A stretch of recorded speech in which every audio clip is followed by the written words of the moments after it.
Howdy how, this is Austin Phillips, this is John. Hi. And this is the Film Fan Club show. We've got a brand new Marvel movie out, just came out last week. And, well, I mean, he says it's just a Marvel movie in here, but like, I thought it was pretty good. Yeah, it was really good. It was really good. That's right, Thunderbolts is here, and let me tell you, it's got more twists and turns than a pretzel logic factory. That one was the Chat GPT. So we've got a team of problem solvers assembled by, you know what? I can't really pronounce this actress's name. Julia Louis-Dreyfus. Dreyfus. I don't know if it's Louis or Louise. Yeah. What is it? Louis. Julia Louis-Dreyfus. Character, she plays Valentina Allegra de Fontaine, which... That's right, De Fontaine. De Fontaine. Miss Fontaine. That one had a little bit of a tang to it. Thank you. Which, I do have a theory about her, which I know we were kind of priorly to this talking about how I believe she might be Madam Hydra. Just do it. You know what we should do? We should do the whole review is us going through this and using this as break-off points so that there's not actually a single monologue. It's just us talking through his monologue. That's great. Yeah. That's what we're doing now. Oh, here's another part. And I love Julie Louis-Dreyfus. She's a comedic genius. Dreyfus, right? Am I wrong? Oh, okay, so you just wrote Dreyfus in there for some reason. Dreyfus. I read it wrong. Okay, I read it wrong. Like, Dreyfus? What? When did that happen? So, I guess, you know, since we're here at the monologue, we could talk about her character, because it says, she's a comedic genius, but as Valentina, it's like she watched every episode of Veep and said, you know what this character needs? Less self-awareness and more power suits. You love Veep. Is nodding his head behind the camera. You love Veep, so that's a good thing, isn't it? Wait, less self-awareness. Okay. You know what? I like this. I'm gonna bug you the whole time. The whole review, I'm gonna keep calling out to you. Well, what do you think about Julia Louis-Dreyfus? As playing as Valentina, right? Yeah. I thought she was fine. I thought she was gonna like lose this movie. I thought that was kind of like the whole setting up. The whole the other congressman was like, "Yep, this time we're gonna bust you pretty good." She's got nowhere else to hide, and then like that character who is supposedly after her just kind of disappears. Mm-hmm. So I thought that's what was gonna happen, but I mean, this is like, you know, Marvel does 10-year stretches of movie planning, and then they were in the middle of a 10-year stretch of narrative construction, and then they had to change it all immediately. Yep. So, like, we gotta have the political mover-shaker character for the later movies to be like, oh, we're still... Galactus, you want my help convincing the American government you're good, actually? Galactus, how do you feel about Hydra? You know, like...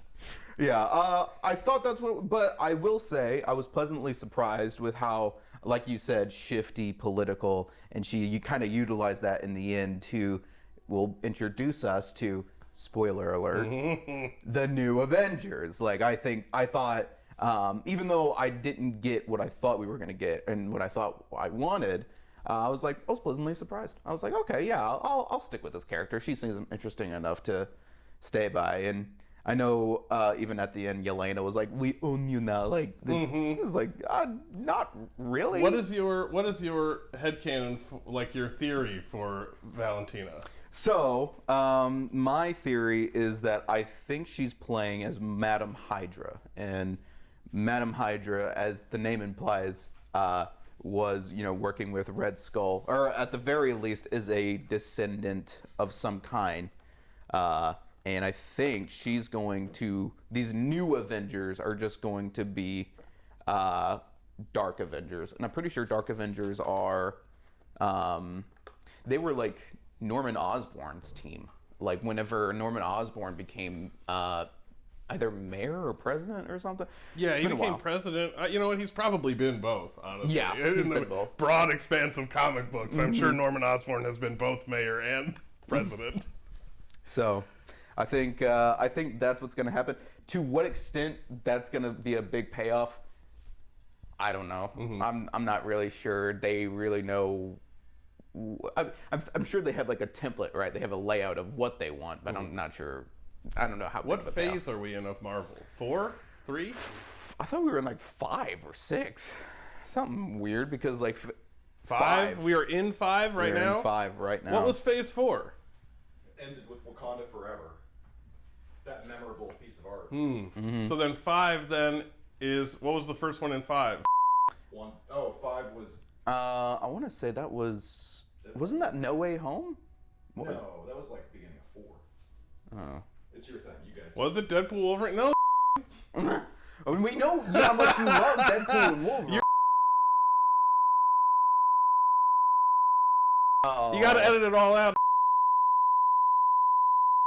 Like and subscribe if you know where Sam is. Every time we just get you, we literally just need you to just voice over and say like, you know, or whatever. Yeah, that's right. I'm bleeping every time you... Oh yeah, that's good. That's good. Okay. Oh my gosh. That's gonna be fun. All right, what were we on? We were on Marvel. Hold on, to get back on track. I said my little like headcanon theory. What'd you think of the movie? The movie or your headcanon theory? You know what? All right, let's stay on track. Let's do the headcanon theory, and then we'll go back to the movie review. Maybe they're setting up Lady Hydra as like a big bad for Phase 7. You know, like Marvel can do anything they want. Yeah. Now narratively, they got multiversal timelines and all that kind of stuff. Maybe she dies in the next movie, but then 3 movies from now, a multiversal variant of her comes out. Right. And it's like, I'm actually Lady Hydra. I'm not even pretending to be in the U.S. government anymore. I don't even care anymore. I'm in costume. I have that like super green one suit on, just like I'm Madam Hydra. That's it. Like Madam Hydra, not Lady Hydra. What is the Lady? I think Madam Web. I think she also goes by Viper, I believe, but that would make sense. It's like a snake kind of thing. Very serpent theme because of Hydra. So, what did I think about the movie? Is that the next question? Let's just say whatever we want at this point. Okay. Well, what's the next bit in the monologue that we can shred?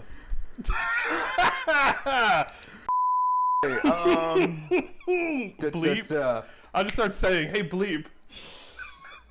Okay. Well, I got excited for a second, but it seems like he's grouping some of these characters together. So we also got John Walker, Ava Starr, and Taskmaster. Who's Ava Starr? Is that Ghost? I believe that's Ghost. Cool. So if we're talking about them, we're really only talking about 2 characters realistically. Well, so let's do. So first, the Taskmaster, right? Yeah. Spoilers, everybody. We already said it. Don't watch if you care. Her performance was mind blowing.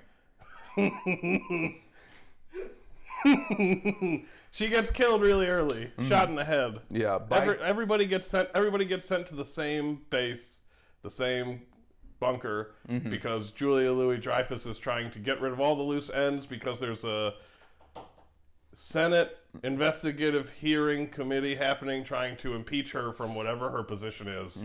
It's never really made clear. Right, and like Secretary of Defense. Like I said earlier, that character kind of disappears halfway through the movie. Yeah, I mean, he has way off track. He has a thing with Bucky that's like a through line that then doesn't conclude because I guess Bucky stops being a senator and goes back to being we kind of just go. We just kind of stay with Yelena, like throughout in the second half of the movie. You know, we resolve our climax and everything, and she's just like, "All right, I'm here. Come on over here, fellas." And then she's definitely like the central perspective character that we then like. It's the movie opens with her doing a job and narrating how she feels about it, and like the roteness of her work. It's not really meaningful or purposeful. It doesn't give her any sense of like passion.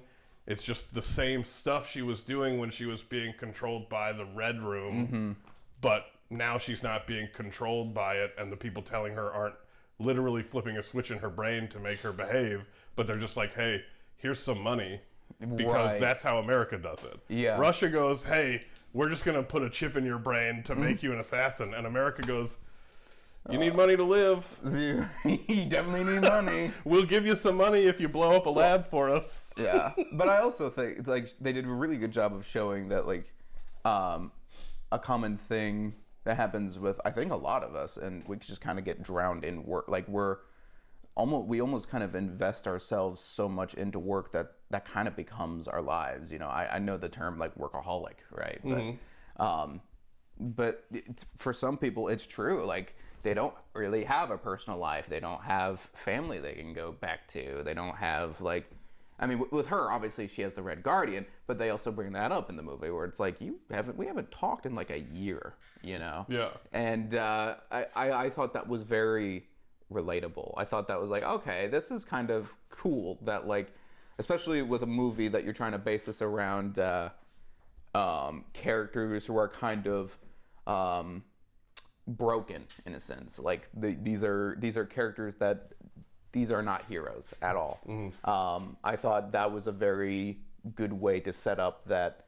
Yeah, in this way, Yelena is broken because all she has is work. You know? And it's also like another reason why people put themselves into work so fully oftentimes is because we societally are like, your sense of your worth is whatever your like productive career like position is, you know? Like whatever the public thinks about you, however much money you make, whether you're employed at all, is like, that is all stuff that you have to have in order to be worthy of being good. Right. And a lot of this movie is about all these characters dealing with their own internalized like shame and sense of self-loathing or lack of self-worth that like keeps them from emotionally connecting with people around them, even when everybody that they're around is looking for that. Yeah, I love that you bring that up because,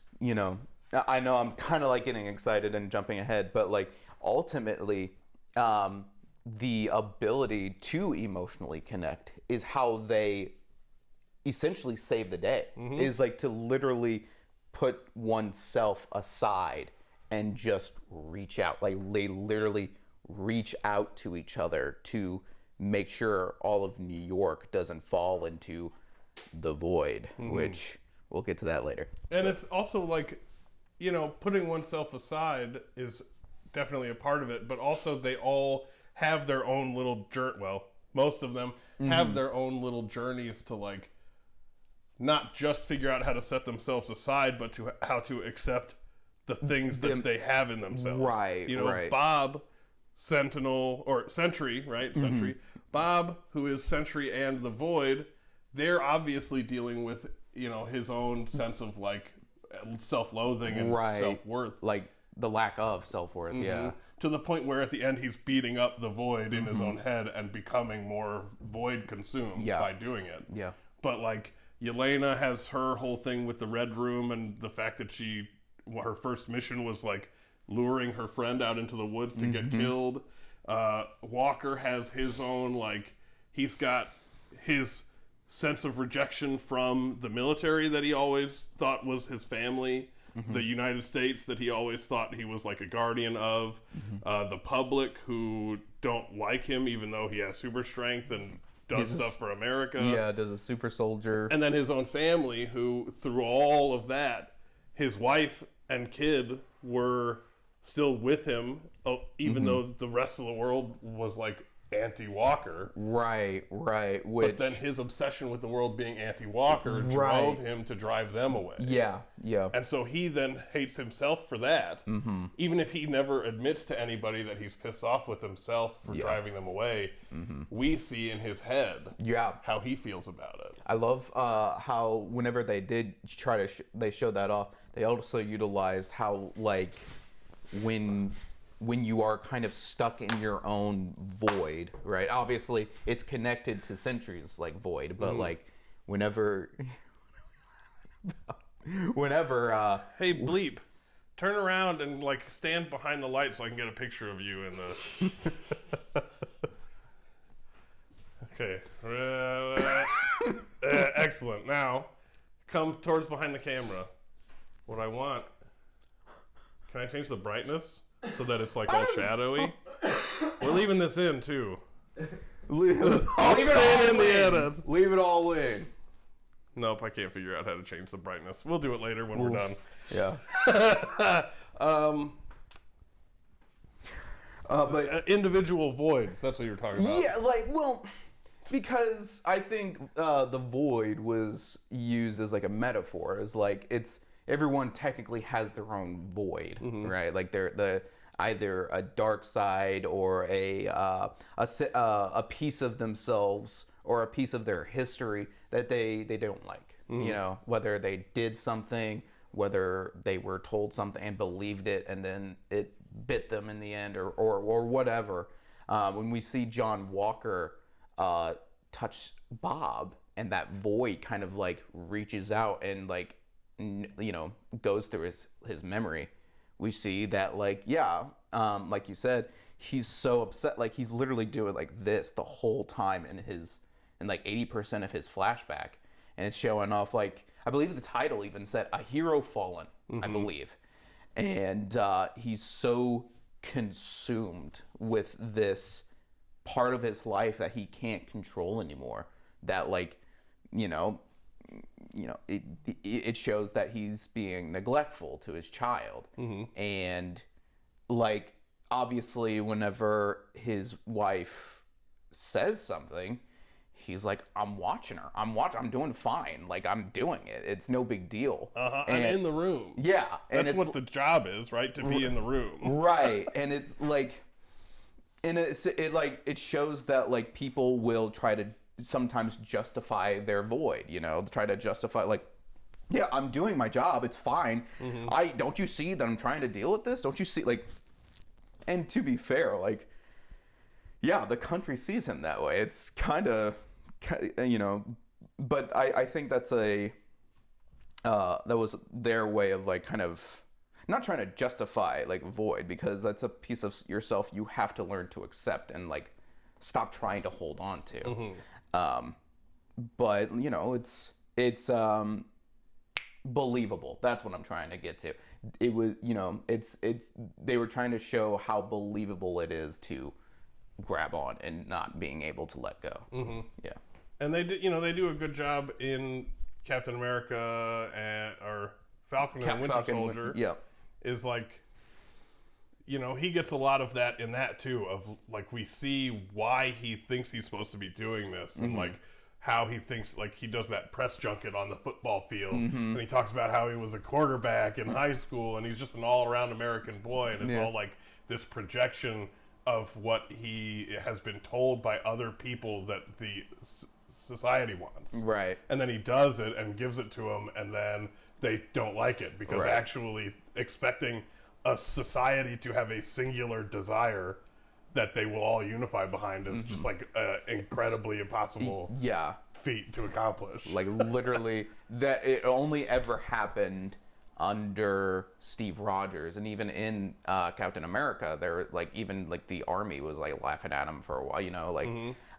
And then in Civil War, he had all the power and respect and stuff, but in Civil War, he still has to make choices that put him against portions of the civilization in which he lives. I think the only time ever when everyone it was only like, or I guess two times, two different, and in two different time eras, was one when the country was literally in war, so everyone was kind of unified. World War II. Yeah, World War II. Because that's when, spoiler bad. alert, Captain America, first Avenger, takes place in World War II. And Hitler's bad. Hitler's bad. But also... Not being ironic, or I'm laughing at the fact that we need to say Hitler was bad. And secondly was, I believe, in Endgame, because, again, the world went through such a tragedy, the blip, that, like, yeah, everyone was kind of unified behind him, And I think, obviously that was kind of like the big magical moment of like everybody's coming back and we're going to go one more round and try to save the day. You know what I mean? So, Have you ever seen The Leftovers? no, I don't know. Oh man, that's a sick show. And so Leftovers is a show where at one moment, I think 5% of the population of the entire world randomly disappears. Interesting. And so then the point of the show is then all of the characters that are still around all trying to come up with their own like understandings of what happened and figure out why. And so there's people that are like, it was the rapture. And there are people that are like, well, it couldn't be the rapture because the rapture says it's going to take all the good people and everybody that left has bad things about them. And then other people are like, it didn't matter, nothing matters, we're all just here, stop asking questions. And other people are like, oh, that's probably aliens. And so and then through the examination of how all these people interact with that disappearance and that trauma event, it then examines the individuality of like human psyche and consciousness and stuff. Every time we talk about the blip, I always think of Leftovers as a thing that did a blip kind of thing, but was like about the blip, as opposed to the blip just being an event that happened. And then everybody just goes about doing things. I think Endgame kind of paid. I think it gave it a little bit of justice because, like, I think the first scene in Endgame was Captain America and a support group, right? Like they were like talking about like. I'm still trying to go out, do stuff, they don't make it about, they don't like forget the blip happened. Right. But it's not like about how people react to the blip so much as it is people are reacting to the blip, and that reaction to the blip gives us like the Flag Smashers and the Power Broker. I don't even want to think about all the that kind Flag of stuff, Smashers. They were terrible. They were really interesting and compelling until they had to blow up a building full of people in order to make them murderers. That was and the second John Walker takes care of one of them, now he's a bad guy. Well, define innocent. He did kill the one that we explicitly saw not being directly involved in all the murders. But wasn't he driving the freckled hair or freckle face girl whenever he was all like, "Oh, why did we blow it up?" And then she was all like, "This is the only language they understand." He asks why they blew it up because he didn't know she was going to blow it up. And he was like, whoa, we shouldn't have blown that up. And she goes, well, force is the only thing they know because the Power Broker killed my best friend. And he's like, well, you are the leader, so I guess okay. And then they go to the John Walker place, John Walker place, but they have the fight with Walker and his buddy. And he's involved in the fight, but she's the one that kills his buddy. Yeah, she's the one who should have... Right. Ting, ting, ting. But Walker then just focused on the one he could get and killed him because it was the one he could get at. Right. Which is not an unreasonable response to something, but it is not necessarily like the justified Captain America, due process, all that kind of stuff. Right. Yeah. So that's what like Walker I really like as a character. He's not a good person necessarily.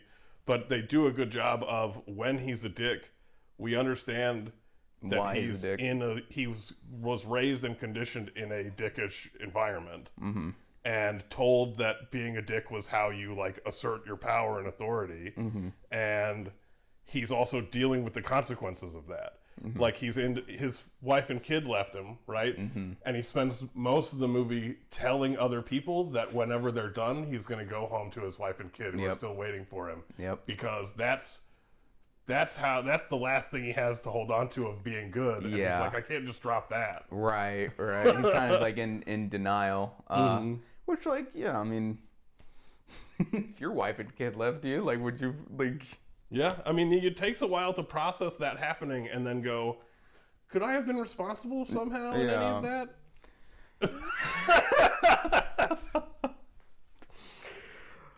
But Thunderbolts, baby. Yeah, he's in the new Avengers, so he's got to be in whatever the next movie is, right? I think he's doing pretty good. The post-credit scene clearly sets up a conflict between the two new groups of Avengers. The new... Oh, yeah, you're right, because Captain America's Avengers and Yelena and Bob and the Thunderbolts Avengers, right? Avengers was Z. No copyright. That's right. That's no right. copyright. I loved Red Guardian in that movie. Yeah. What do you like about Red Guardian? Let's go on that tangent. Oh, well, I loved how much of a dad he was. I think that the MCU has lacked like showing off like fatherly love in a lot of. Now, obviously, you don't need a good father figure in all your MCU films, right? But like, I mean, if I just kind of think of a couple of characters that are like actually dads and that are shown to like be supportive or be like funny for their kids, right? So Red Guardian was one because he was the newest one. I mean, I know there was Sorry, keep talking. I'm listening. T'Chaka. Sorry about the audio. T'Challa's dad, but he was mostly shown as like a political figure. And I think the only real time that we got to see like real emotion of them caring for each other was when T'Chaka was dying. Yeah. Like they literally Bucky or Baron Zemo did that assassination attempt and succeeded. Right. Because that was, I mean, how many? I forget what the order was. Was Black Panther before Civil War? Black Panther was after Civil War, right? In Civil War, whenever. Well, No, but I mean the movie Black Black Panther was Panther. after because Civil War was The first appearance. yeah. So his debut. T'Chaka had been in the cinematic universe for one movie, and then he died in that movie. And he died in that movie. Yeah. So like that was a dad. I know Hawkeye is a dad because like in his new or even in Infinity War, like the post-credit scene for that was he was teaching his daughter how to. But even then, we don't really see. Now then again, I have not seen the Hawkeye series. I have not seen. It was pretty good, but I remember watching it and being like, Oh, he's a great dad. I didn't know that was his daughter. I thought it was just some woman that was a like archery prodigy and who wanted to follow in his footsteps, and he was training her. His daughter. Yeah, I didn't think so. But he does have kids, though. Yeah, separate. Oh, okay. But that's why he went Ronin after the blip, right? Because he was like, my kids are gone. Kids. All the kids that we barely get to see and barely get to. To solve that, I'm going to go murder Yakuza. Yep. I don't know why that helped. It happened in the comics, and it was fun. Yeah, sometimes you got to kill faceless goons in order to get through your emotional trauma. Yeah. I can't even think. I mean, there's Howard Stark, but Tony literally goes off on like, yeah, my dad was not great. Yes, very stern, very demanding. I mean, just typical. Good father. Tony was, yeah. He has a child? Yeah, in Endgame, they're like, That's why he doesn't want to reset. That's why he doesn't want to reset the timeline through time travel because he doesn't want to lose his daughter.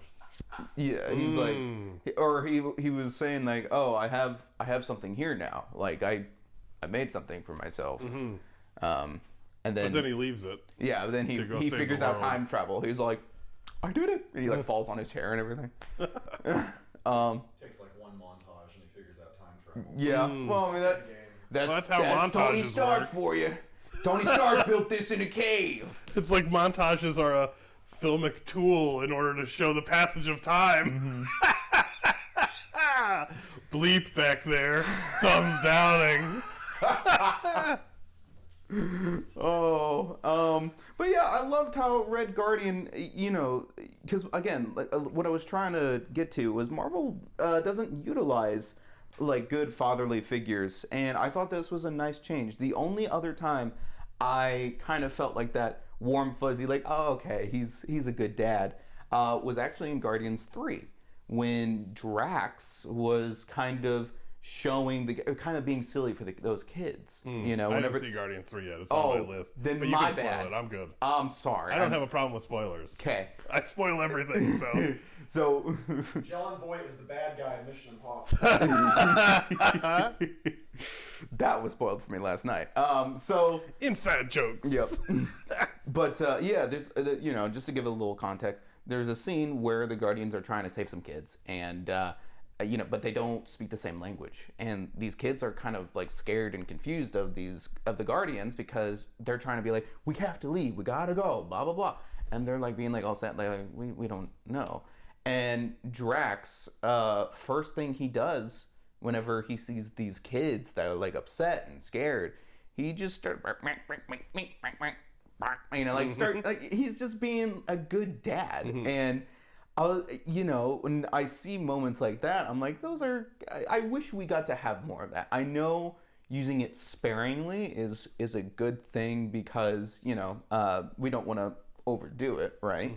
But like when we do get those like little nuggets, you know, those like feel good moments of like fatherhood, I'm just like, I don't even care if I hate your movie. I like this one bit. Yeah. I mean, Drax's backstory is that his entire like people were wiped out, right? Yeah, Thanos killed. So he had a kid before Thanos killed his family. He had a wife and child. Yeah, it makes sense. He'd be the one to do that kind of thing. Also, I like so oftentimes characters, especially characters driven to like do things, are motivated by whatever their troubled relationships with their fathers are. You know? It's like my father was an evil scientist who locked me in a lab to study me. Taskmaster. My father was a distant and controlling, powerful man, and so I am motivated to do stuff to meet his expectations, even though he's dead. Iron Man. My dad or father figure got murdered by a guy that I could have stopped. Spider-Man. You know, it's like so many times an absent father or absent mother is part of what drives these characters to do things, and it's kind of like what characters aren't motivated by their absent parents or trauma? This one's an interesting one, but I do think Superman is a good example because even though his planet got destroyed, you know, Krypton blew up. Spoiler alert, Krypton blows up. His father shot him through space to go live on an alien planet. But he did get a new like family figure, you know, he got a new dad, he got a new mom, and they raised him. And I think of, you know, obviously they must have taught him like good morals and how to be a good man, especially on Earth. But before he dies in a tornado, right? He did like that whole. Don't use your powers to save people. I get it. I think it's I think it's beautiful, but like every time I come back to it, he just. You know, he just don't do it. This would be a perfect time for you to use your super speed and flight to go save the dog without anybody noticing, because nobody can see you in the tornado. Yeah. But instead of teaching you to use your powers smartly and consciously to not hide, I'm just gonna go die in a tornado to save a dog. Well, you yeah, know, I mean, whatever. Yeah. Snyder has his own weird stuff with parents, don't let Bleep hear you say that. I want Bleep to hear me say that. Man of Steel is a bastard. Zack Snyder has issues with parental figures, as does everybody. Every human being on the planet has issues with their own parental figures. I'm saying Martha. Read The Fountain by Ayn Rand. No, thank you. Anyway, that's just to go to show you. Red Guardian. I love Red Guardian. I love Red Guardian. You know, I really like his scenes where he is fatherly, not just to Yelena, but to the whole team, you know.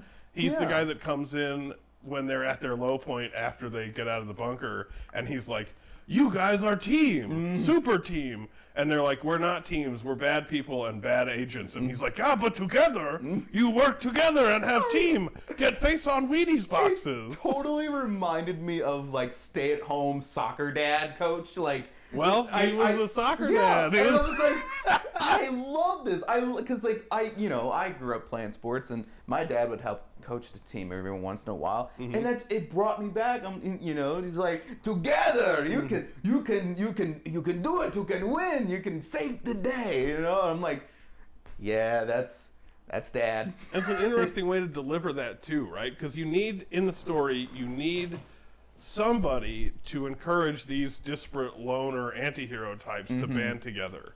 So you get Bucky, he's like, well, we're going to save the world because the Avengers aren't here and the world needs to be saved and you guys are here. Yeah. But then you get Red Guardian, who's like, we're going to save the world because working together as a team is awesome, and the only time I've ever been happy was when I was serving other people. Yeah. And then you get Yelena being like, well, I care about you, Bob, and you, Ghost, who keeps coming back for some reason, even though you could just escape. Yeah, you could and just kind leave. of you, Walker, because You're even starting though to you're grow a on bit me. of a dickhead, it's funny. Yeah, you know, I like mean- his own. Like it's funny that I feel like the reason they like him towards the end is his like revelation of his own insecurities to them. Mm-hmm. You know, like there's that bit in the truck I know that you like because we talked about it the last time we recorded this Right, podcast. yeah. They're like talking about their guns and stuff, and he Yeah. pulls out his big one, and the two ladies are like, "Oh yeah, that's a big gun," and he gets a little self-conscious about it, yeah. and then he's like, "But the mask is Yeah, cool." the helmet's pretty cool, right? Like, I like the helmet.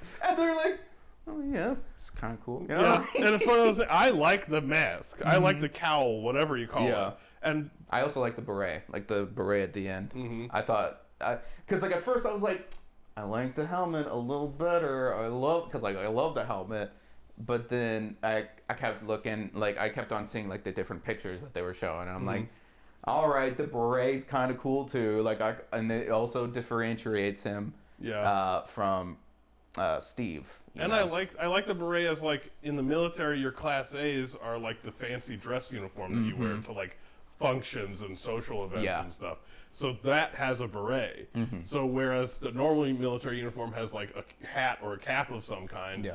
the beret is what you put on when you're doing public relations things, and so it makes sense that when they're doing like Time Magazine photo opportunities and things like that, he's got a beret, and it differentiates his uniform. He's got a work uniform and he's got a business uniform. Like a photo shoot. There we go. Yeah, photo shoot yeah. uniform. And at the end of that scene in the truck, Yelena is like, "Well, what matters is, do you like it?" Oh, And I really like that bit. And I Walker's didn't- like, "Yeah, I like it." Yeah, I liked, even though, you know, they were like, they would like poke and prod each other every once in a while. I loved how that kind of slowly, and I mean slowly, started to kind of form into like a weird mixed mash like family. And I think everyone kind of had a role, right? Like Red Guardian was kind of like the dad figure, like, let's stay together, we're a team, we can do anything. John Walker almost kind of became like this big brother type that, you know, obviously he wants to do good, but sometimes he likes to pick on his other teammates, you know. And he's got really deeply internalized, like, that's weak. kind of Yeah, stuff. yeah, like- which is another thing that he's like working through, you know. Yeah. In the beginning, he thinks Bob is like a weak, nothing weirdo, and then in the end, he still says some of the same kind of lines. Like he calls him Bobby and stuff Yeah. like that, which his dad calls him Bobby in the little clip. So in the void, off-topic jump around. In the void, towards the end, we see Bob being abused, right? Right. His dad is abusive to his mom. He tries to step in. His dad is abusive to him, and then his mom goes, "You're just making everything worse. Stop making everything worse." And then his dad calls him Bobby, Yeah. and it like makes this connection that in the very beginning, when Walker is calling him Bobby to be like treat him childishly, It's kind of it's like actually triggering his shit, you know? yeah, that I didn't notice that. I didn't make that connection, but like It's very fast. They don't draw attention. no, to a yeah, lot. they like it's like a blink. I guess I missed it. I guess I blinked in that moment. But like yeah, that's kind of crazy. But I do think by the end of the movie, whenever John is calling like him Bobby or like whatever, it does feel like it's more of like a friendlier tone. Yes, absolutely. You know, and By the end, he calls him Bobby again, and Bob is just like, "Oh yeah, cool." Yeah, and that's it just, feels it's just what John calls lighter. him. Yeah. It's a really nice, like, you know, again, this movie does a lot to like build emotions and character concepts Yeah. and motivations without being like, "Bobby, did you see that? His dad called him Bobby." It's like, well, that just happened, Bobby. Bob never goes, "Stop calling me Bobby. My dad called me Bobby." It Yeah. just is a thing that they do. They don't like push it in your face. They're like, hey, it's here if you're paying attention. It's right over here. It's kind of cool, right? Like, I love it whenever movies kind of give you or treat you with respect of like, I bet you're smart enough to like notice this. I bet you're like, and I feel like lately the MCU's been kind of struggling with that because like they have that formula of again that just happened, you know, kind of like, that was my joke. Did you guys get it? You know, so, but I think Thunderbolts was a step in the right direction because, yeah, the director, the writer obviously treated the audience like, they'll get this. They'll see it. Maybe they won't see everything on the first watch, but that just makes the second watch even better. And it's also an element of like, Thunderbolts has all of that stuff in it because clearly the people writing Thunderbolts, you know, they did clearly treat the audience like we could pick that stuff up. But they also clearly like thought about all that stuff as they were writing it. Right. Whereas like Falcon and the Winter Soldier, when I watched it, seemed like the writers were not really thinking that much about it. They were like, here's the plot, the narrative plot beats that need to happen in order to get Sam set up as Captain America. Right. And Bucky set up as this other guy, and like it kind of felt formulaic. And like, just, you know, okay, we need the Flag Smashers to be bad now so that it makes sense, but isn't great that Walker kills one. So they go, okay, they're bad now, you know. It's like it's a little weird, and like I will admit, being a U.S. agent fan, it does kind of feel like at some points they're like, okay, well, yeah, we kind of want you to like them, but we also don't want you to like them at the kind of same time. But I think Thunderbolts, even though they also kind of played the same game, was like, okay, we're not going to be shy. We're really going to show you like how, you know, bad of a guy he is, but we'll let you, you know, if you like him, you like him. Yeah, and you know, it also happens like the better you get to know a character and what's going on in the character's brain and why they, you know, think and feel the way they do, the more willing you are as an audience member to be like, oh, okay, you did a fucked up thing, but I get it, right? Whereas if you were like in the Marvel Cinematic Universe as a person walking around, right, and you opened up your phone and you saw a news article that was like, John Walker, fascist murderer, you'd just be like, oh, John Walker's a fascist murderer. And it's not necessarily untrue, but it is there's no context to it, there's no understanding of it, there's no, like, you know, really space there for you to be like, oh, okay, John, you're a murderer, and you maybe could have pulled it in a little bit. Yeah, you could have reeled it but back just a also, little. we live in a superhero world where everybody with superpowers accidentally kills at least one person. Dude, Steve killed so many. You cannot convince me Steve did not kill so many people in Winter Soldier. Dude, no, I'm talking about whenever he's on that boat and he just kicks some dude and breaks his spine on the boat and I remember that scene, and I just thought to myself, he's dead. Like, there's no like, oh, we don't kill time. No. Steve just killed this guy, you know. And well, he must have killed Nazis too in World War II. Steve Rogers is not bloodless. Right. No, yeah, he definitely, and you know, They just never have Steve Rogers have a movie where he goes, oh, I killed somebody. Right. They never put a big focus or magnifying glass versus how they do it on John Walker. And I think that's probably like partly reason why people kind of support John, because it almost feels like it's like an unfair comparison in a way. I'm not saying like, oh yeah, you should have killed that guy, you know, because like he was filled with rage. It wasn't justice, it was revenge. But like, that being said, like how we said, Steve was household killed, terrorists. So and you know, it's interesting then in Falcon and Winter Soldier, the juxtaposition of John and Sam as these two guys that both have the kind of expectation to be Steve Rogers, and Sam is like, no thank you. Yeah, I would like to just keep doing rescue missions with my wingsuit, please. Right. I don't want to be Captain America. He doesn't want that mantle. And I'm like, to be fair to Sam, that's a big title to just grab, you know, just be like, okay, well, we need one. You want it? And it's like, I'm the Falcon, right? Like, so I mean, to be fair to Sam, but to the same point, it also goes to John because he's stepped up. Like, I don't know, obviously it's a superhero world, but like technically John didn't have serum at that point, and he's still like throwing the shield perfectly. He's still like athletic. He's still a soldier.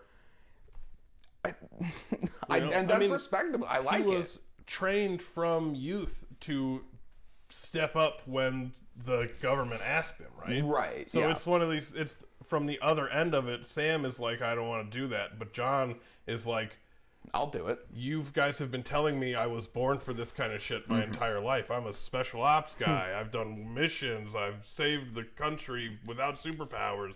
I follow orders. I know how to talk to people. I'm friendly and like. He jumped on a grenade for all of his fellow teammates like 4 times. Yeah, I mean, I love that line where he's then like, I mean, I had a helmet that was designed to stop grenades, but like.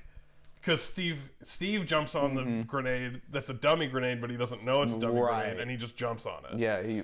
Whereas John Walker goes, yeah, I've jumped on grenades 5 times with a helmet that was designed to take grenade blasts. It's like, oh yeah, well, he's not a superpowered man. Well, I think it tries to go to show, like, Steve, it was just pure, like, blind faith of, I'm protecting you guys. Versus John, it's like, technically, John still is like doing his job and wants to technically do right, but like, it's a little different because, like you said, he has a helmet designed to take care of that. So yeah, and it's not an internalized, like John Walker doesn't have an internalized sense of right and wrong as much as he has like what his trainees have been telling his trainers have told him is right and wrong. You know, it's like, you know, all of our American structures that take part in violence, like the military and police and stuff, they all have that element of like, you know, we're protecting and serving, but also get home to your family, and also like, you know, if you're under threat, shoot people. You know, it's like defend yourself. Right. Yeah. So it's these complicated conditioning systems of like what is right and wrong to John Walker and what is right and wrong to Steve Rogers. Steve Rogers was a bully who got beat up on all the time, and he went, I'm not gonna, or not a bully, he was bullied. He got picked on. And he stood up to it even though he always got beat up. Right? I can do this all day. Yeah, so yeah, and so John Walker is a guy who is good at violence, is trained to do violence, is told that his being good at violence is what makes him good. Right, and he can serve his country that way. And follow orders. So when Sam goes, I don't need this shield, the military goes, get that special ops guy that listens to us. And then he's like, oh, now I'm Captain America. I'm the symbol of America and leadership. But I still have all of these expectations put upon me by my military officers and all that kind of stuff. So, like, his whole journey to being Captain America and then U.S. agent and now having to, in Thunderbolts, wrapping it around to the thing we're actually going to talk about. Yeah. Is it obvious that we really like U.S. agent? Is it that obvious that we really like John Walker? He's pretty good. He's a great character. So it's going to be titled The Trial of John Walker. Yeah, John Walker did nothing wrong. Oh, that might be a little too spicy for YouTube. Yeah. Also, he definitely did things wrong. It's one of those things that's like, because he's understandable and relatable, and I get where he's coming from and why he did the things he does. Okay. That's right. We all have to deal with the fact that we all do things that are bad and wrong without hating ourselves for it. And that's what the Thunderbolts is about. That's right. It is explicitly about all these people that have done bad things and been mistreated, coming to terms with that in themselves and stepping beyond the instinct to withdraw and isolate and pull away and allow other people to connect with them and connect with other people themselves. Even though it is scary and difficult, and when you connect with somebody and then you lose them, it's sad and it hurts. But it is still the thing that keeps your life from being just sitting alone in a lab room covered in black, turning people into dust and reliving your bad, fucked up experiences. It's the one thing that's stopping you from turning into your void. That's right. Is family. Get family. That one. Fame. It's about family. It's about family. It's really just like Fast and Furious. Well, and like, you know, like what we were talking about earlier, yeah, they do kind of become like the, I mean, obviously, yeah, they pick pick and prod each other every once in a while, but like what family doesn't, you know? And I didn't expect that from Thunderbolts. I really didn't. I thought we were gonna get like your typical, because I thought whenever I first saw the trailer, I thought this was Marvel's answer to DC's Suicide Squad. Yeah. It really, because like, you know, it had that grittiness to it. It had like definitely a darker tone. And, you know, when I first saw the trailer for Thunderbolts, I was so scared history was going to repeat itself. You know, especially whenever they were going with a darker tone, like I said before. And you know, the original Suicide Squad trailer did that as well. But then new ones started coming, and like I think big changes were happening to the movie. All of a sudden, the whole trailers were like neon lines, like very in your face, poppy. When originally it was pretty obvious that the director had a darker tone, like method of telling the story that he wanted, and the company was like, but we kind of want Marvel, you know, like it's Suicide Squad 2016, right? Yeah, not the Suicide Squad, Right. just Suicide Squad. 2016 Suicide Squad was like, Snyder had been making DC movies by then, yeah? He was like, by then was he bleep back behind the camera? He was still in charge of the overall thing, but it was directed by David Ayer, who had a darker vision for it. They should release the Ayer cut of Suicide Squad. Right. But I was gonna say the Suicide Squad is a way better movie than Thunderbolts because it has more title cards. Okay. Ripping off Snyder. They knew. James Gunn was like, I gotta do it. I gotta get what everybody loves about Snyder. Title cards. That hack. Fuck Superman. It's gonna be terrible. Oh, it's gonna be so good. You're crazy. Oh my god. It looks really good though. I love how the new Superman looks like it's dropping us into an established universe with like established heroes. Yeah. You know, we Worst got. part.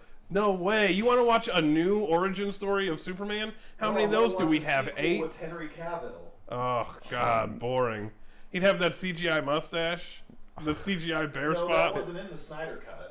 Did they fix that? Oh, that's Did they right. fix That's They right. didn't use any of those scenes because those are reshoots. Right. Oh. That's right. He doesn't have. Yeah, a because CGI Joss mustache. Whedon wanted to Marvelize the DC project. We're gonna blame Joss Whedon for doing it, and not the people who hired Joss Whedon to be It's like, both. "Hey, make this funnier." It's both.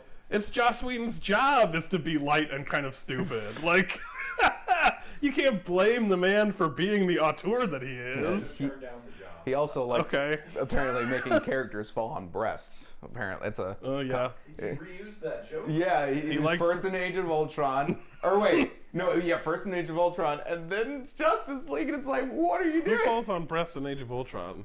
Only seen it. Bruce Banner, Yeah. because he falls on Widow. Oh Yeah, yeah. and then- yeah, and that's how Joss Whedon expresses character romantic dynamic Yeah. construction. Well, Well, you I would think you you'd- fall on a woman's breast, and then it's comfortable to It's say like, like, "Oh, hey, I enjoyed that process." hey, I know that was kind of silly. Sorry, it was kind of embarrassing. It's kind of nice though, right? Like, hey, you know. Joss Whedon also credibly accused of sexual misconduct several times. Yep. Ah. Because he likes breasts and touching them, and I don't know what he did, so I should probably stop talking about it. Allegedly, whatever happened, I don't know. Allegedly, this is still a Thunderbolts video, so Nah. This is just a rambling superhero discussion now. What do you like about... let's talk about Ghost. I'll talk about Ghost. Ghost? What is there to talk about? She already told us about everything. Yeah, Most of her it's stuff was so dialogue. Weird. I feel like a bunch of stuff got cut from that was like supposed to be Ghost stuff. You know what I mean? Right. There's like every time that the other characters are talking about their origin, right? Yelena's like, "Oh, I was brainwashed and social conditioned as a child." Walker's like, "I got I'm a trained soldier. to be a soldier and yeah. also got brainwashed." Super soldier serum and stuff. And then she's like, "Well, I was grown in a lab and made to do stuff, and I have to build a suit that keeps me from dissipating." Which is She had a whole dad in in Ant-Man and the Wasp. She had a whole dad character played by Lawrence Fishburne from Man of Is Steel. that right? But he was evil, right? He was an Yeah, evil he promised scientist. At the end, when they worked out their trauma together, he promised he would never leave her, and he's nowhere to be seen in this movie. Well, you can't That's get Lawrence crazy. Fishburne back. Well, That was too big of a call for them to make. But so, it kind of feels like her emotional stuff is just there to be a joke to break the tension because it's super simple. But there are through lines of a thing where, like, she gets out of a space and could just leave. Yeah, but she doesn't. She chooses to stay. And she comes back, and then Walker is like, you came back. And she's like, I had to because I need help doing this thing. But then it keeps coming back, and they both, Walker, and I think Yelena at one point gets in on it too, of like, oh, you're back again. And so I feel like there was maybe some sort of planned narrative element of, like, her having issues with making herself available to be depended on, because she feels temporary and insubstantial and intangible because she does dissipate into, like, nothingness.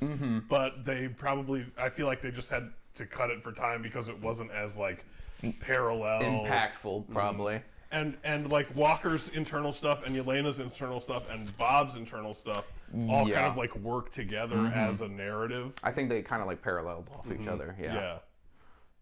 And then, that's Ghost. That's Ghost. I mean, again, a lot spoken through dialogue, and I think you're right. I think they probably had some stuff for Ghost. And honestly, that's probably why Taskmaster got off so early. It was she probably had, because I thought I read something online that, like, oh yeah, there was, in the original script she was planned to, like, be there for a while before she got murked. But they probably just, again, try to cut as much as possible so that because the movie ended up being, like, what, 2 hours? And 10 minutes or something? Yeah. Just that 2 hours. Yeah, so... And it also could be, though, like, the Taskmaster thing is one of those, like, media misdirections, Like, the Taskmaster stuff, they could have had a narrative plot for it, but they cut her so fast that it's impossible to be like, there's an element here that I think might have been set up for something. I could also see it being like Disney being like, Taskmaster's going to be in it. Taskmaster's going to be in it. Taskmaster's going to be in it. I think what Doctor Doom's not Robert Downey Jr.'s Tony Stark from an alternate dimension. Two, three reasons I think that was, one, I think they wanted to cut down for time, but two, I think we're going to get another Taskmaster. I think they're definitely going to I don't think they're going to utilize it for too much longer after, like, Doomsday, but they're definitely going to be like, all right, multiverse, whatever, let's just pull a Taskmaster and make sure it's comic book accurate, so that way the fans actually really like this Taskmaster. Wipe the slate clean and build a new Taskmaster that doesn't get the online Twitch bro Taskmaster bad because disfigured lady, not cool snarky dude, right? Well, I mean, but that's what he uses in the comic books. I guess that's true. Yeah, okay, but so here's my thing, right? Okay. I have in the past been very like, oh, the comic books are this, and the book is this, and so the fact that the movie did this means that the movie's bad. But more recently, I've been like, fuck canon. Like, whatever. I didn't hate that Taskmaster. I believe in the rule of cool, okay? If it's cool, like, if it doesn't fully align with canon in, like, the comic books or whatever, but if it's cool, I'm good for it. Like, who it's decides like, all if right, something's cool, though? I mean, well, usually, whenever something's cool, usually it's pretty universally agreed upon. Oh, yeah, is it's it? Cool. Usually. I think so. It's possible. Okay, well, listen. I'm just saying, in the sense of, like, whenever you think something's cool and you do it, then, like, usually, if it is something cool, people will let you know, okay, that's cool. Having Taskmaster be like you said, a deformed woman, and having their powers be a chip instead of him being, like, his brain wired so weirdly that he can literally replicate things. I guess could have been cool, right? I don't know if that was. I don't know. It's not really like it didn't get much of a chance to be cool. Right. I mean, that fight scene that she has with Black Widow on the bridge, I thought was pretty cool. Yeah, the bridge fight was pretty cool. I thought the climax was, but I will say, them just killing off Taskmaster and Thunderbolts, and then Yelena not really caring, I think kind of makes Black Widow, like the whole movie, obsolete, because I thought the climax was she didn't want to kill Taskmaster, and like that's why they were like destroying the ship, and then they were. Well, Yelena's not not Black Widow, though. Right, and I mean, but like she was there in the climax of the movie, like for the most part. I think Natasha was doing most of like the fighting and stuff, but I mean the whole climax of Black Widow, it included Red Guardian, their Black Widow mom, or they're like, I can't really remember her name. Not gonna lie. Me either. I've seen Black Widow once when it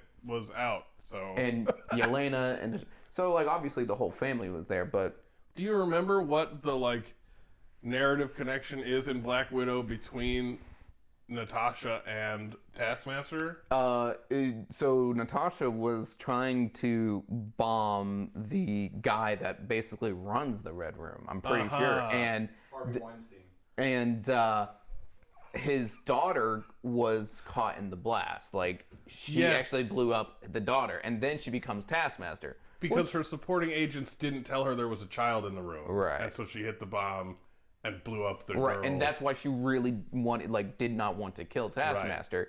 So she had a personal narrative desire to not repeat the mistake that she blamed herself for in her past.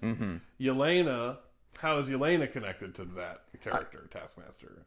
At all? By then she was in the Red Room, right? Well, yeah, I think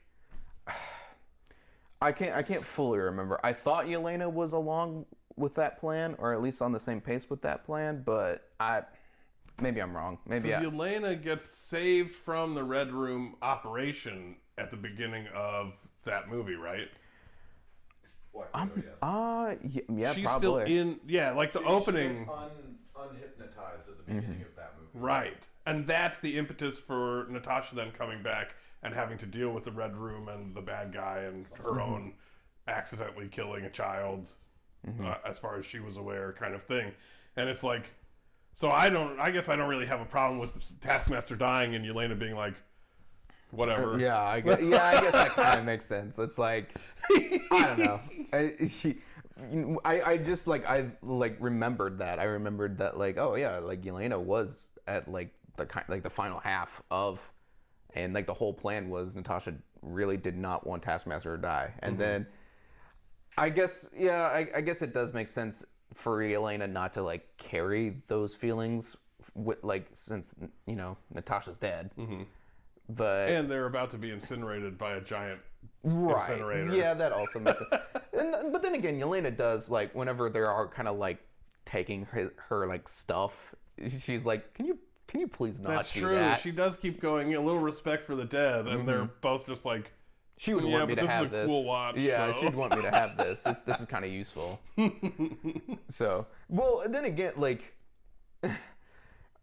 not to harp, but not to still be a John Walker stan, but they did kind of be like, oh yeah, you killed people, or you killed innocent people, and killed a terrorist, right? But Ghost just murked off Taskmaster, and we're just not gonna bring up the fact that she just killed someone Yelena knew. Presumably they've all been doing murder for Valentina since the last time we saw them, right? Yeah, I just kind of felt like sometimes it was a little picky choosy. Yeah, yeah. I mean, Yelena can do nothing wrong. Right. I mean, she kills a bunch of people at the beginning, but it's her insecurity is not built around her use of violence, and so nobody needles her with it. Right. But Walker does have that people think it's bad that I did that, but nobody thought it was bad when I was doing Black Ops jobs and my killings weren't being virally released on tape because I wasn't a celebrity. Yeah, nobody was doing that whenever I was doing the same thing overseas. Right,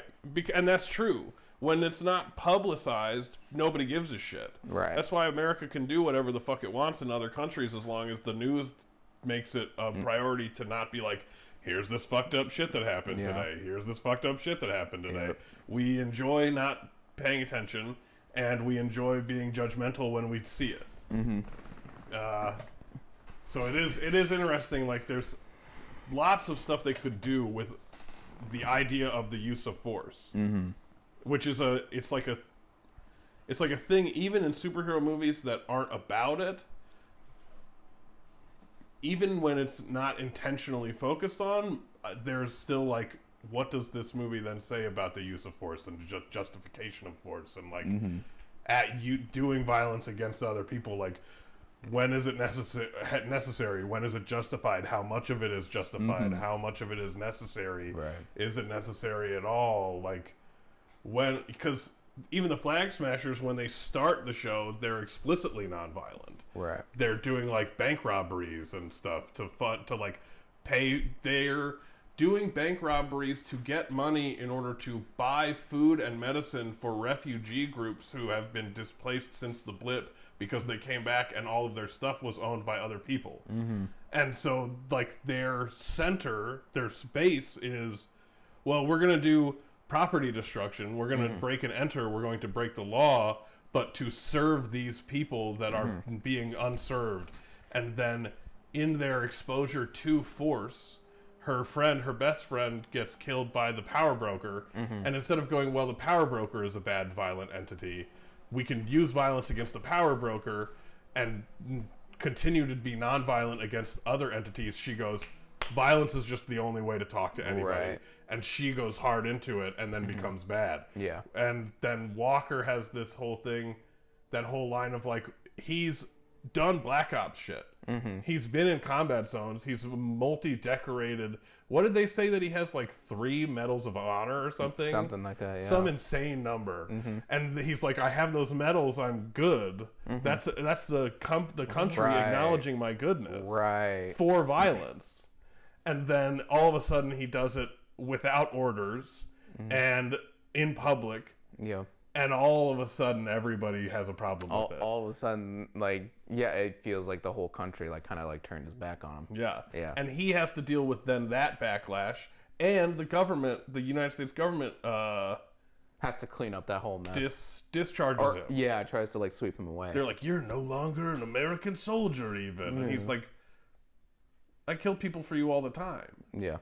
And so back onto Yelena getting to kill people, you know, it's another one of those things. It's like, if nobody's watching, only she feels bad about it. Yeah. And even then, she doesn't feel that bad about it. Right. But we do see her, that she's contemplative of suicide. Yeah. Just like Bob is, just like Walker is when he stands at the edge of the elevator. Yeah, whenever he has to basically reface his void and just be like, and like Yelena even's like, what are you doing?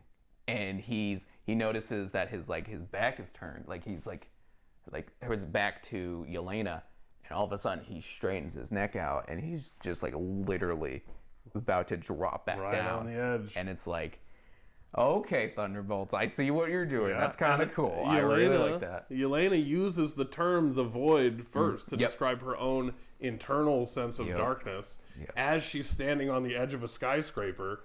And she says sometimes you just want to take the step off and then falls, but then it turns into her infiltration movement. Yeah. Which is like, Yeah, they did a fantastic job, like, planting seeds. And it was like, oh, okay, I see what you were setting up there. That's really cool. Lots of good setup and payoff in this. I've been rewatching the Mission Matinees. If you like this, watch the Mission Matinees. We got the Mission Impossible Final Reckoning coming out, and me and Alex and a third guest are going to do stuff for it. We wish Sam could be there, but he's off of doing Road Protocol. We don't know where he is. It's all contextual, man. Oh, okay, yeah. You gotta have the context for Walker's use of violence, just like you have to have Cut the it. context. Just cut it. Nope, leave it all in. Sorry, bleep, you're leaving it all in. Oh, what was I gonna say though? I was brought up the Mission Matinee because in the Mission Matinees we're talking about the Mission Impossible movies, and the Mission Impossible movies do a really good job of set up, payoff, set up, payoff. The red light, green light with the bubble gum. Yep. I remember. Yeah, I watched it the first time last night, and that was one of the things I was talking about. I was like, the movie's so good at setting up dominoes, and I just cannot wait to like just, you know, like Thunderbolts does the same thing. You know, the void step off, the void looking at a step down, the void flying in the air, and like, you know, they do, and then the Bobby thing. Yep. They do a really good job of setting up, and then paying off in a way that both it works for the comedy of it, because it is a funny movie. It is. Even as it is violent and takes on examinations of serious topics. You know, we talked about DC and the Justice League and Joss Whedon coming in and trying to throw in jokes. Yeah. This meets that tone that they were looking for when they brought Joss Whedon in. Yeah. I completely agree. And because it was done from the beginning with intentionality, as Yeah. opposed to doing something else and then being like, oh, we're afraid of that seriousness. Yeah, and because like you said, Thunderbolts, that was the vision from the beginning, right? Versus Justice League's, well, you know, somebody had an original vision, something happened, and then all of a sudden investors are worried about it, and now we're trying to Frankenstein something to kind of be like an end product of. Did you? Or do you have? I had a sudden realization that links a bunch of this stuff together. Let's let you go for it. So, Justice League with Joss Whedon's edits, Suicide Squad with the way that they shifted their movement and what they were going for. It's because they did test screeners, and test audiences were like, I don't really know if I like that bit or got that bit, or that seemed a little slow or whatever. Can you punch it up a little bit? I was expecting something fun. And so then the investors, the people in charge, went, oh, okay, we got to change it. John Walker, same thing. They had an idea of what they wanted John Walker to be as a Captain America. He got put in public. There was a backlash.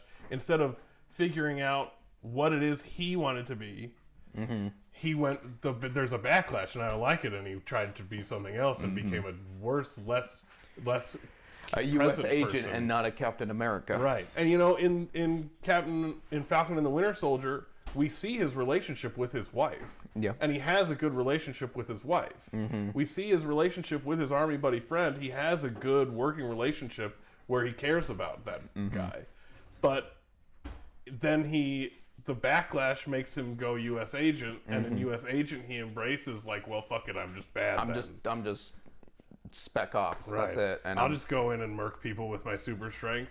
That's my job. Because I think he mentioned that oh yeah, she's gonna wipe my slate clean. Yeah. Or something. Valentina told him he'd get yes, not a pardon, because I don't think I guess she could have probably gotten him a pardon.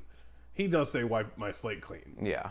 But I think she told that to Yelena too, or she said, "Do this last assassination mission for me, and I'll make you a Black Widow instead of some undeniable, deniable asset." Yeah. Because she wanted something more public, more public facing. Or at least that's the word that she uses when she's trying to say, "I want work that is helpful and useful and beneficial to people." Right, and not just killing people. Right. Yeah. Because another one of the scenes where Red Guardian is fatherly is when she goes to him and is like, "Why are you happy?" And he's like, "Yeah, of course I'm happy. Whatever, don't worry about me." But then they get into it, and he's like, "Okay, the last time I was really happy was when I was like out on the streets in Russia helping people do things, using my abilities to save and make the world a better place." And then she goes, "Okay, maybe that's what I want." But she's talking to Valentina DeFontaine. So it's like, I want a public facing? Would that be the appropriate way to phrase what I'm looking for? Yeah.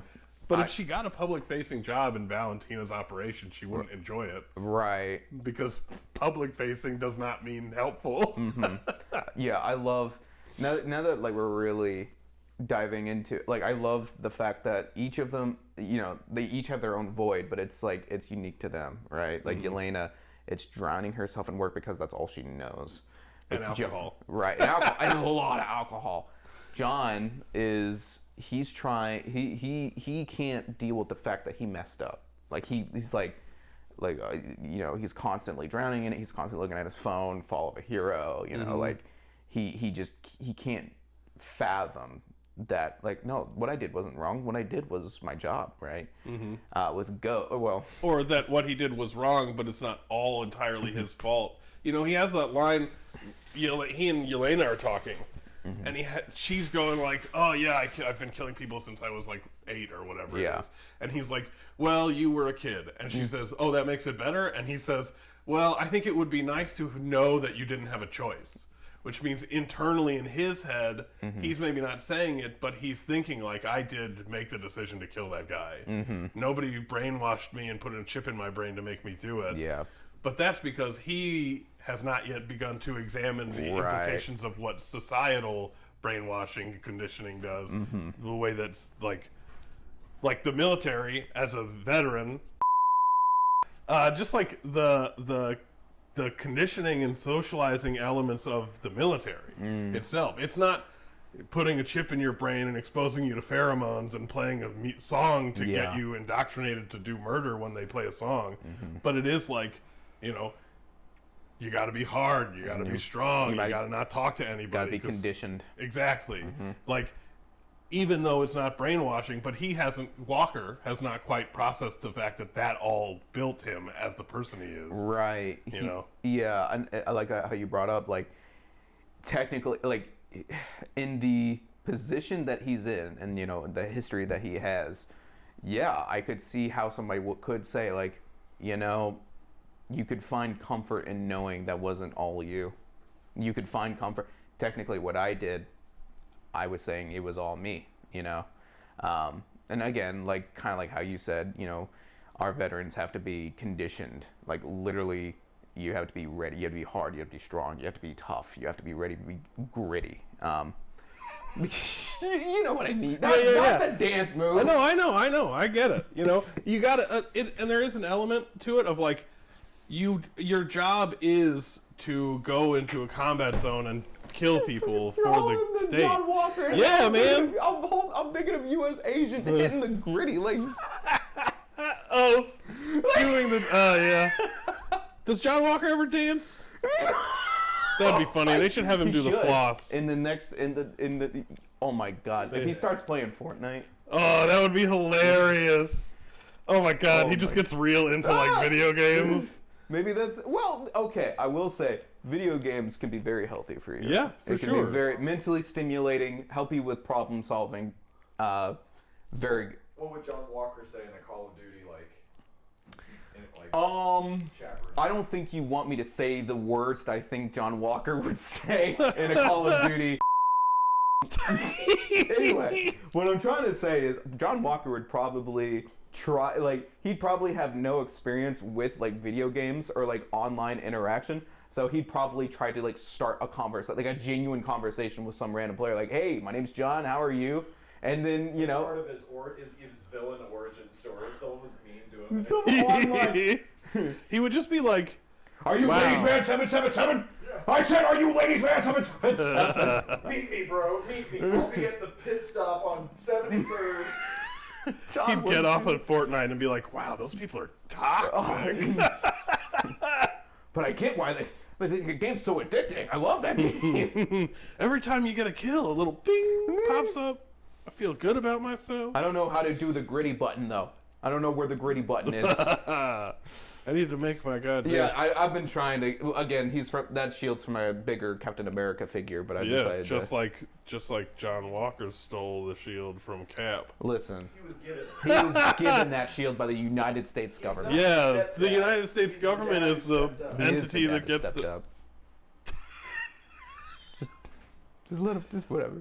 Yeah. He's fully posable, but not fully posable. Well, I mean, and he usually holds a gun, but I lost it in my backpack or something. But. Oh, so this arm is only meant to be like that. Yeah, well. It makes sense I can't curve it in as much to his chest. Oh, there we go. Oh, there we go. And then you can put it on him. I just had to fiddle with the we should get a zoom in on that.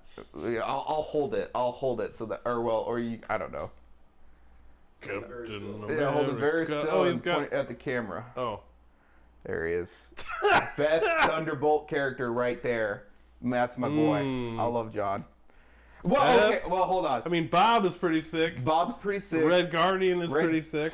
Bucky was really good. Also, I like Bucky's Bucky a in lot. This movie, by the way. Yeah, he's good. He's really good. I do think he was just kind of there to like go through the motions, though. I will say Bucky was I don't want to say Bucky's a weak character because I really like the character of Bucky Barnes. Well, all But this stuff happens in the other movies he's in. Right, and I think they kind of utilize that fact to be like, okay, we know Bucky, we love Bucky, but we're gonna utilize him as to like, whenever the plot needs to like kick back up, he's gonna get everybody, and then he's gonna point everybody in the right direction. Yeah, I mean, Red Guardian is the guy that comes in and says we're a team, a team because we're a team.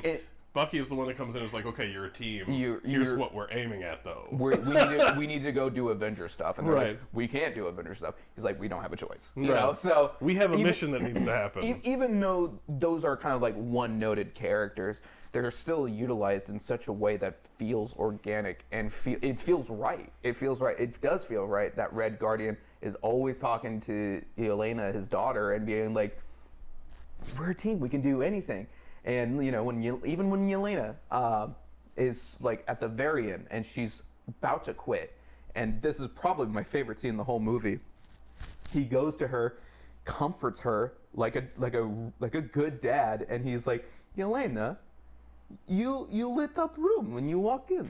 Like he just talks to her like picks her chin up, and said, You were happy. You were smiling. Whenever you were there and you were working, it looked like play. And that she even like the writers even was like, okay, have her say, yeah, that was pretty good. That was pretty good. Okay, it works, and I think that it makes the movie even better for it because he is so one note. Like I could see people getting angry, like, why does he have no depth? Why does, blah, blah, blah, whatever? Because that's not his job. That's not his role. His role is to be dad of the new Avengers with a Z. How many Avengers movies has Bucky been in? Well, Captain America, First Avenger. Yep. Captain America, Winter Soldier. He was in the third. Wasn't he in 3 as well? In Captain America 3? Which one was Captain America 3? Captain America 3. Yeah, okay, yeah, he was in Civil War. He's been Winter Soldier. Was he in the new Captain America? He was in Brave New World, yeah. Okay. At least 7. So this is his 7th at least? 8th. Maybe even 8th. Yeah. So, he's never been he hasn't had his own. I guess he was the secondary main character in Falcon and Winter Soldier. Yeah. The argument is that he keeps getting shortchanged, like he's keeps getting groomed for this primary role, but then he's always playing second fiddle. Right. Well, he's the chief of the new Avengers now. And I will. Is it him, or the movie likes Yelena the most? Yeah, they really wanted Yelena to be main character. I think Yelena is maybe like the leader of the team, but Bucky is probably the one that is seen like positioned as the leader. Real leader. He's the one that in that end cutscene, he's like, you want to get him to give you a satellite image, and then have him pinpoint where it is in space and get an image of that. And she's like, oh right. Give me an image of the dimensional wormhole, So it's like he's the one that knows how to do all this kind of stuff. Like he's literally been there before. It's almost like he's like trying to show them how to drive like stick, right? Or like, all right, now you put it in that gear. Okay, now we want to drive. It's like, yeah, it's kind of funny that like he's kind of. If we are trying to stick with this whole like family like mesh together thing, I think he's the uncle. Like he's the uncle that definitely knows what to do. He's obviously the dad is all like, let's do it, let's but Alexi doesn't really know how to be an Avenger, so the uncle has to come in and be like, you do it that way, you do it that way, then you drive. So, but again, I think the movie is better for it. Whenever you kind of see it, like it's not as like chummy, cheesy like Marvel family like the first Avengers. But these are broken people, and they're coming together, and in their own broken way, that's how they do become like the new Avengers and this new family. And the other Marvel movies in the past, Thunderbolts has those. It has that kind of like arc, right? The map of the hero's journey or whatever. Yeah. Yeah. But in the other Marvel movies, they still have those like down points. They're like at their bottom, or they're beaten, or how are we ever going to come back from this? But then it never really like examines the emotional like sorrow, I feel like, except maybe Iron Man 3, but I haven't been a long time since I watched that one. I think Iron Man 2 also kind of show, because like you know, because I think the whole plot of Iron Man 2 was he was still being poisoned. Like, his arc reactor wasn't fighting it off. That's right. So he still had that shit inside of him that was killing him. In the first movie, like, the second movie, he's literally spending, like, the first half of the movie just getting drunk all the time. He's just like, whatever, I can't fix it. Might as well have a good time. And he's like, and I'm pretty sure that's why he was, like, out there in the races, right? Because, like, he just wanted to have a good time and just, like, do whatever, do anything. The first one? No, the second one. The second one. Because the second one is whenever he was doing, like, that race thing, and that's whenever Whiplash like, attacked, and he had to suit up, and that was still one of the best suit transformations of all time. They definitely need to go back. I love, like, the first look of the Iron Man. Like, the first Iron Man movie suit still is the best looking one of all time, I think. The one where he's in the caves, or the No, not the one. The one where, you know, he, like, remodels it. He's like, all right, make it yellow, make it red, you know. He has to worry about the aesthetics of it. That one. Like, obviously, you know, in the comics, yes, it does slowly become nanotechnology and it's much more sleeker, but, like, dude, he looked awesome with it. He looked huge in that, like, the first finalized suit. That was sick. It's still one of the best Marvel movies of all time. So yeah, we're at 127. Let's start to wrap it up. Sure, Yep. Bleep. Don't worry, Bleep. Let's see, what else do we want to talk about? We talked about, like, the Thunderbolts movie. Did we talk Bob? about? We didn't talk about Bob Super a lot.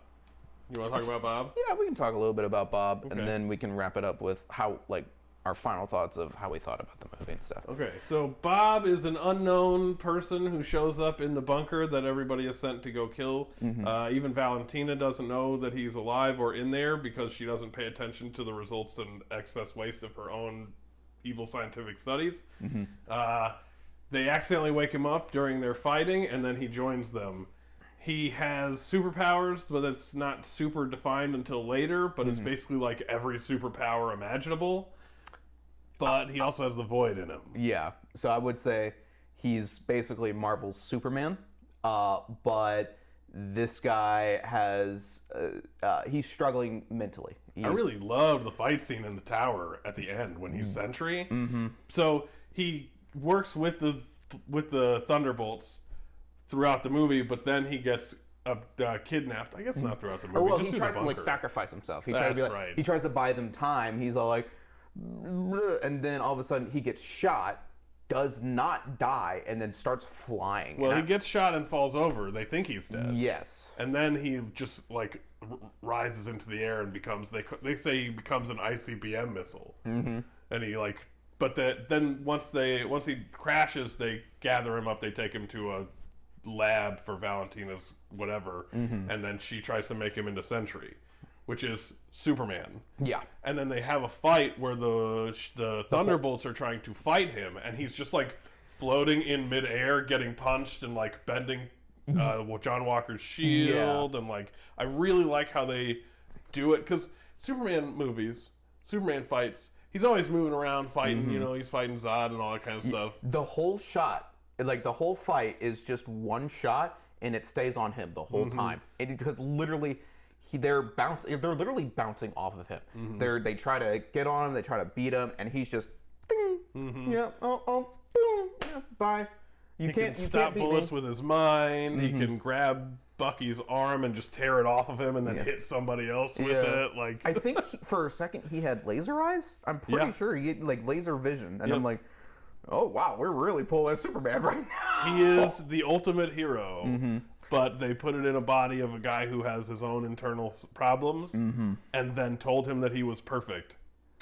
And that's whenever he starts to shift of, like, well, you told me I was stronger than the Avengers combined, and one of them was a god, right? I am a god then, right?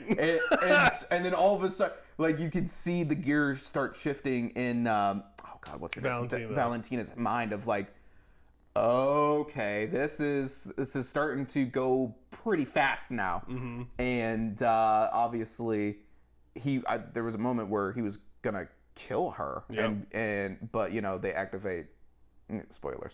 They activate his kill switch and everything, and they think he's dead. They're gonna do a cleanup, which they accidentally I would say turning off Sentry, there's nothing stopping the Void, and all of a sudden, like literally all the color's gone. He's just dark. Yeah, and I really like that costume too. When he's floating there in the sky and he's all void, and it's just like a black space with red eyes. Yep. And the black cape flowing in the background. It's so good. And he literally just takes his finger and just poof, shadow, poof, shadow. Poof.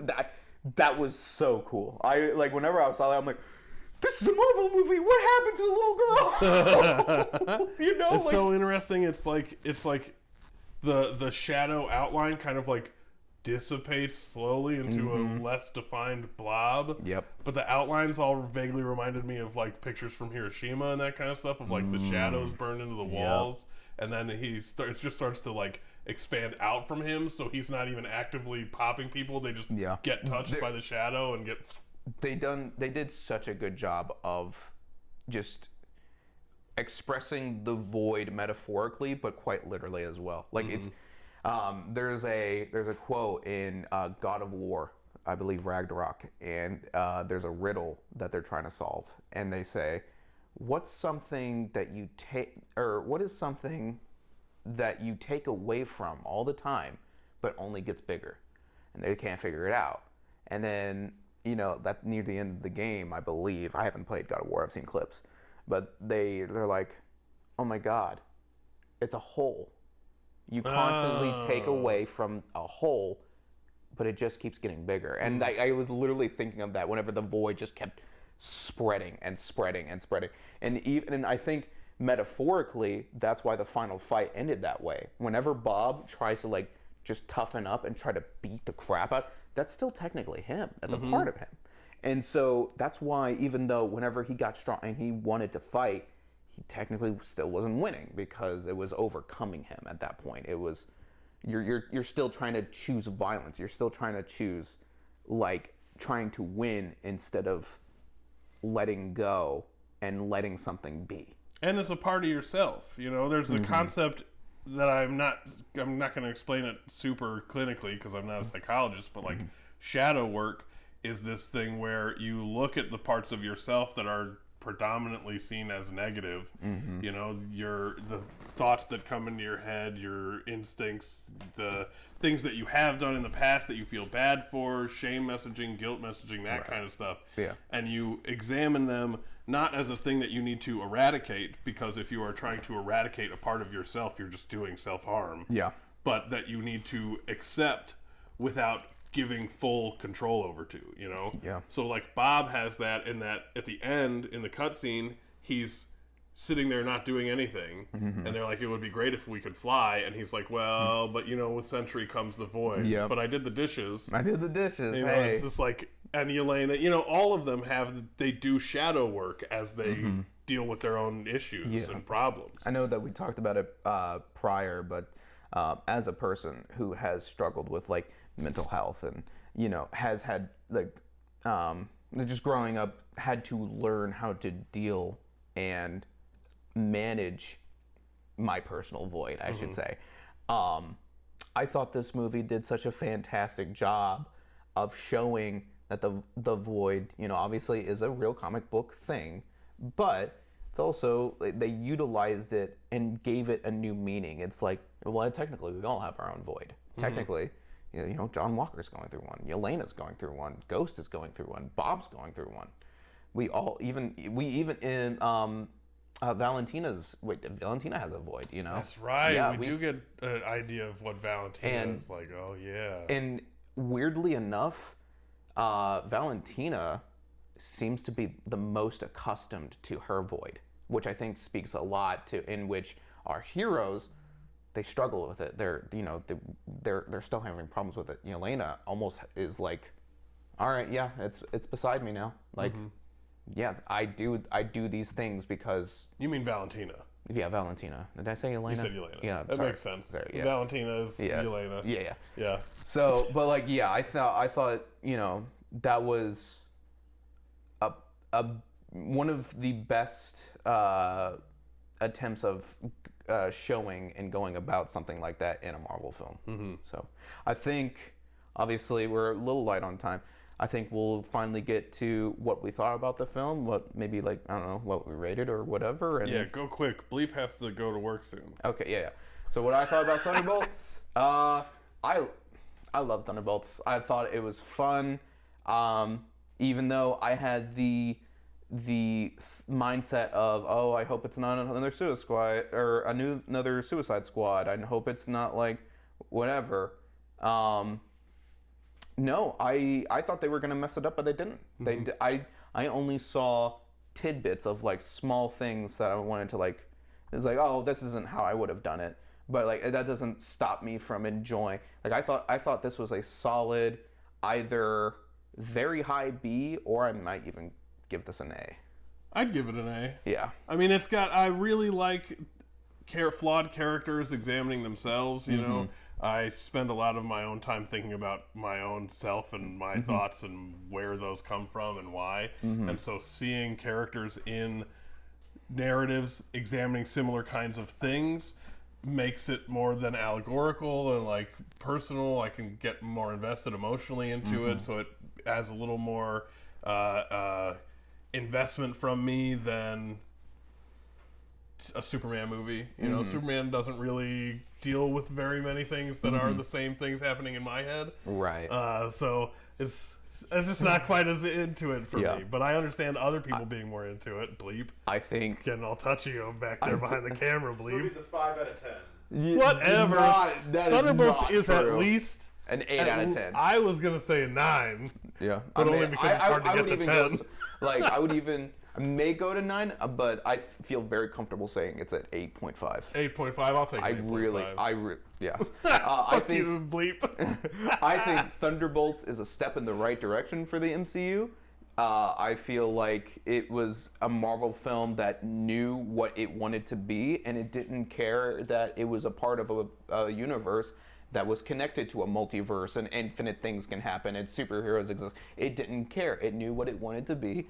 It did it, and it did it well. Yeah. I'm looking forward to the next bit in the Marvel Cinematic Universe. You know, we're gonna see Fantastic Four.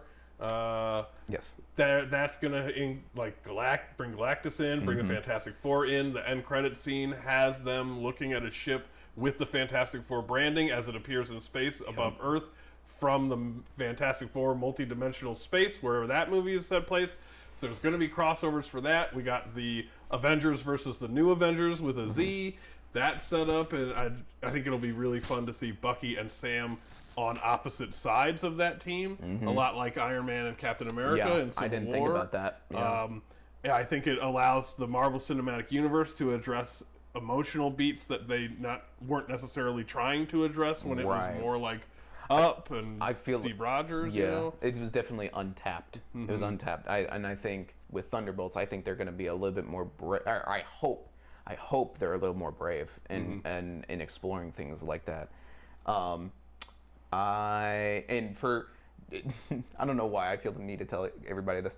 For the people who don't like watch trailers or whatever, do not worry. Galactus is not a cloud in this one. Okay, he's in the new Fantastic Four. Galactus. It's not a Silver Surfer's a woman. Yeah, but sploosh. Well,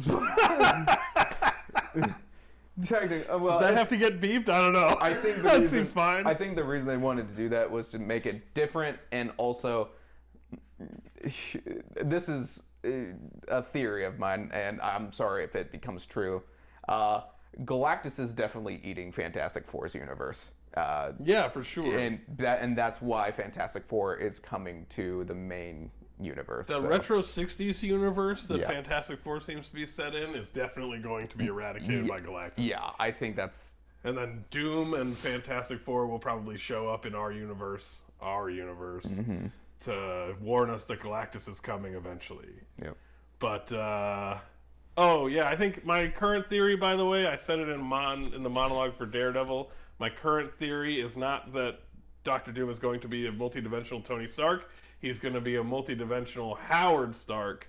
That way, Disney saying that it's not Tony Stark and we're not touching his death is technically true. It's just his dad from an alternate dimension wearing the Dr. Doom suit. That's my new theory.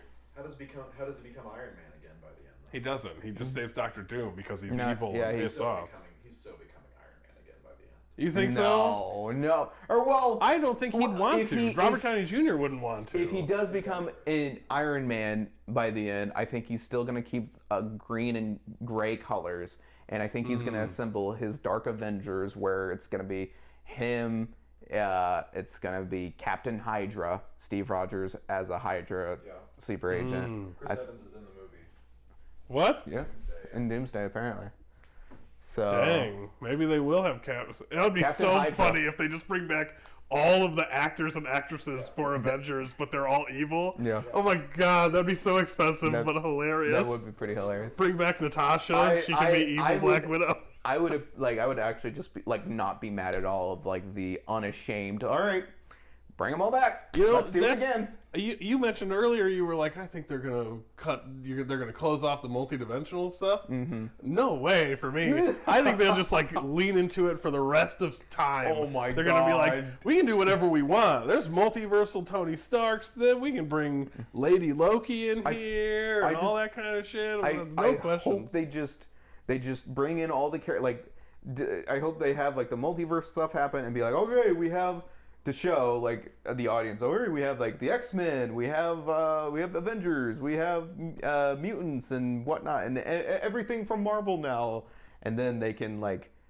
cool off from the multiverse kind of stuff. I mean, we know that from that promotional thing where they had all the director's chairs, we know that the Gambit from the Trash universe, played by Channing Tatum, is in the new Avengers stuff. So we know that stuff from the Trash universe that we saw in Daredevil, in Deadpool Wolverine, is gonna be a thing now. Yeah. So they have just gone like, hey, we can do whatever we want, and it's fucking rad, bro. We're just listen.